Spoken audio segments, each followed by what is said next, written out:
നിങ്ങളുടെ favourite shows ഇനി ഒരിക്കലും മിസ്സാവില്ല. ഇപ്പോൾ C5 കാണും നിങ്ങളുടെ ഫേവറേറ്റ് ഷോസ് തികച്ചും സൗജന്യമായി. അതെ, ഉടനെ തന്നെ അങ്ങ് പോവാണോ? ഒരു ഉപകാരം അങ്ങോട്ട് ചെയ്യുമ്പോ സാഹചര്യം വന്നാ തിരിച്ചിങ്ങോട്ട് ഒരു ഉപകാരം ചെയ്യാന്നത് ഒരു നാട് നടപ്പാ. ഞാനെന്ത് പിന്നെ ഈ ചപ്പാത്തി ഉണ്ടാക്കലൊന്നും എന്നോട് പറ്റില്ല. ദേ, ഈ ഫോൺ ഒന്ന് എടുത്ത് എന്റെ ചെവിക്കടുത്ത് വെച്ചേരോ. ഞാനാ? പിന്നെ ഞാൻ എങ്ങനെ എടുക്കാനാ? എന്റെ കൈ കണ്ടില്ലേ?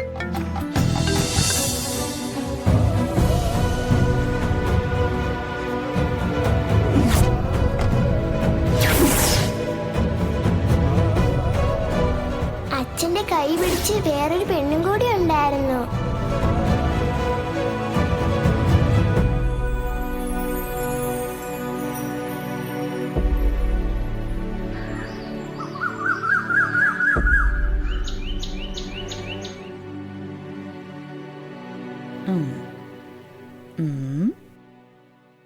ശാരദാമ്മേ, ഞാനൊരു കാര്യം ചോദിച്ചു, ശാരദാമ്മ സത്യം പറയോ? സത്യം മോളോട് സത്യമല്ലാതെ ശാരദാമ്മ ഇന്ന് വരെ എന്തെങ്കിലും പറഞ്ഞിട്ടുണ്ടോ?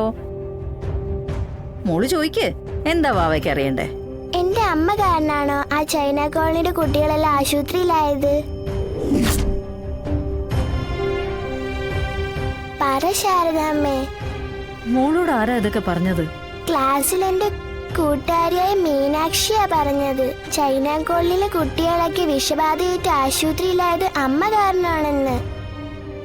ശരിയാണോ ശാരദാമ്മേ? നിന്റെ അമ്മേ ശാരദാമ്മയുടെ മകളാ. ദൈവത്തിന് നിരക്കാത്തതൊന്നും അവൾ ഒരിക്കലും ചെയ്യില്ല. കൂട്ടുകാരി മോളെ കളിപ്പിക്കാൻ വേണ്ടി വെറുതെ പറഞ്ഞതാ. അല്ല ശാരദാമ്മേ, അവളുടെ അച്ഛൻ പറയുന്ന അവള് കേട്ടതാ. സ്വാധീനം ഉപയോഗിച്ച് നിയമത്തിന്റെ കയ്യിൽ നിന്ന് അമ്മ രക്ഷപ്പെട്ടെങ്കിലും ദൈവത്തിന്റെ കയ്യിൽ നിന്ന് അമ്മയ്ക്ക് രക്ഷപ്പെടാൻ കഴിയില്ലെന്ന്. അങ്ങനെയൊന്നും ഉണ്ടാവില്ല. എന്റെ മോള് വെറുതെ മനസ്സ് വിഷമിപ്പിക്കാതെ സ്കൂളിൽ പോവാൻ നോക്കിയേ. ശാന്തേ, മോളുടെ ഭക്ഷണമൊക്കെ റെഡിയായില്ലേ? ആ. പിന്നെ മീനാക്ഷി മറ്റൊരു കാര്യം കൂടെ പറഞ്ഞായിരുന്നു. അതെന്താ? നമ്മൾ കാരണം ആരുടെയെങ്കിലും ഭക്ഷണത്തിൽ വിഷം കലരാൻ ഇടയായാൽ നാളെ നമ്മുടെ ഭക്ഷണത്തിലും വിഷം കലരുമെന്ന്. ഉള്ളതാണോ ശാരദാമ്മേ? അതിന് നമ്മൾ ആരുടെയെങ്കിലും ഭക്ഷണത്തിൽ വിഷം കലർത്തിയാലല്ലേ പേടിക്കേണ്ടതുള്ളൂ. മോളുടെ അമ്മയും ശാരദാമ്മയും ഇതുവരെ ആരുടെ ഭക്ഷണത്തിലും വിഷം കലർത്തിയിട്ടില്ല. ഇത് കണ്ടോ? ഒരുപാട് കാലം ഒരുപാട് പേർക്ക് വച്ചു വിളമ്പിയ കയ്യത്. വിളമ്പുന്ന ഭക്ഷണത്തിൽ ഒരു ചെറിയ കരട് കണ്ട അത് വിളമ്പാതെ മാറ്റി വെക്കാനേ ഞാനും ശീലിച്ചിട്ടുള്ളൂ. അന്നമാണ് ദൈവം എന്ന് വിശ്വസിക്കുന്നവളാ ഈ ശാരദാമ്മ. എന്റെ മക്കളുടെ ഭക്ഷണത്തിൽ ആരും വിഷം കലർത്തില്ല കേട്ടോ.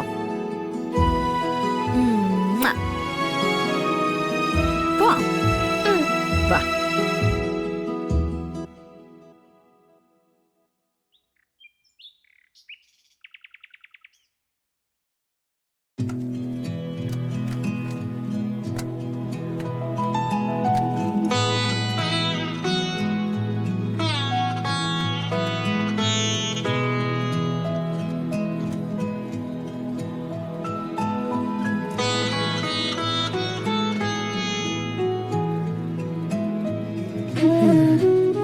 എന്തെങ്കിലും ചോദിച്ച് അകത്തേക്ക് വരാനുള്ള ആലോചനയാ. എങ്ങനെ സംസാരിച്ചു തുടങ്ങാ?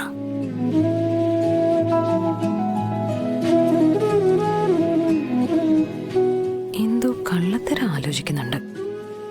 എന്തു പറഞ്ഞാ ചെല്ല?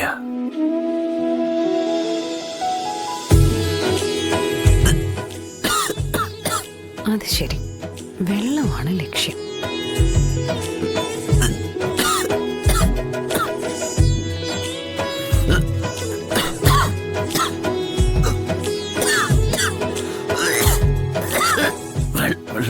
എന്താ? വെള്ളം കുടിക്കാൻ.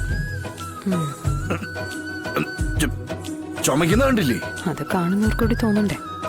എന്താ പറഞ്ഞു? എടുത്തു തരാൻ എന്റെ അടുത്ത് 2 കൈ ഒഴിവില്ല. സ്വയം എടുക്കേണ്ടി വരും.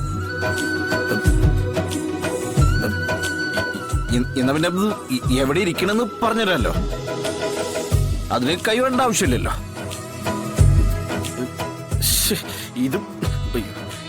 ഇത് എവിടെയാ കൊണ്ടുവച്ചിരിക്കണം? വെള്ളം കിട്ടാതെ ചാവോ മനുഷ്യൻ?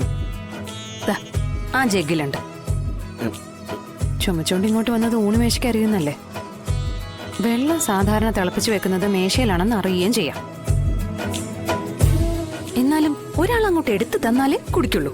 ഒരറ്റം ആലോചിച്ചിപ്പോഴും സ്വന്തമായിട്ടൊരു തീരുമാനം എടുക്കില്ല.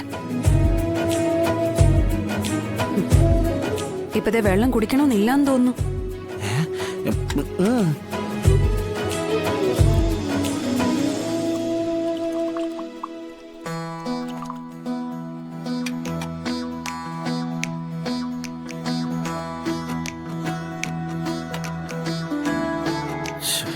ഇനിയിപ്പ എന്താ ചോദിക്കുക?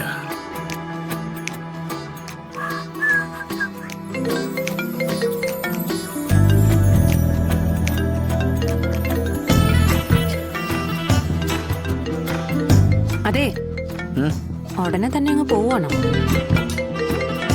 ഒരു ഉപകാരം അങ്ങോട്ട് ചെയ്യുമ്പോ സാഹചര്യം വന്നാ തിരിച്ചിങ്ങോട്ട് ഒരു ഉപകാരം ചെയ്യാന്നത് ഒരു നാട്ടു നടപ്പാ.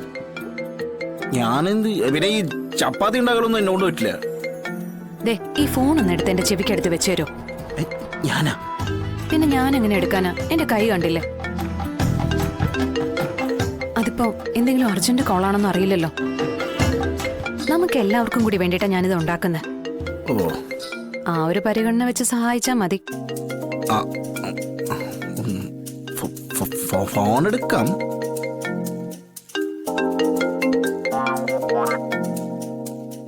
അങ്ങോട്ടല്ല, അങ്ങോട്ട്. ഹലോ, ആ പറഞ്ഞു അനു.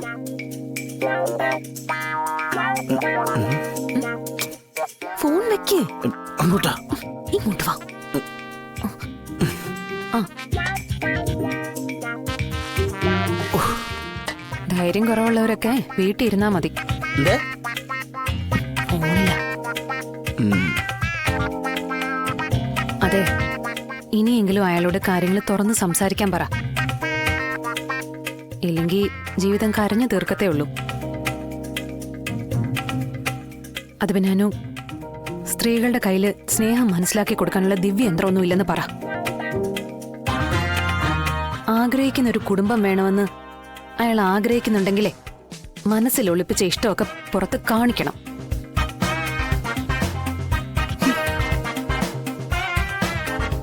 എന്തെങ്കിലും തെറ്റ് പറ്റിയിട്ടുണ്ടെങ്കിൽ തുറന്നു പറയണം. പിന്നെ ഉള്ളിലുള്ള സംശയങ്ങളില്ല അതും. ഇതിപ്പോ അമ്മയെ പേടിച്ച ജീവിതകാലം മുഴുവൻ കഴിയാനാണ് ഭാവമെങ്കിൽ ചുമച്ചും കുറച്ചും കഴിയേണ്ട സമയത്ത് ഒരു കൈ സഹായത്തിന് ഒരാളും ഉണ്ടാവില്ലെന്ന് അങ്ങോട്ട് പറ.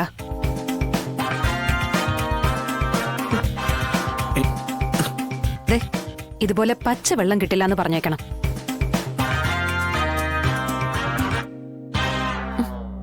ഫോൺ.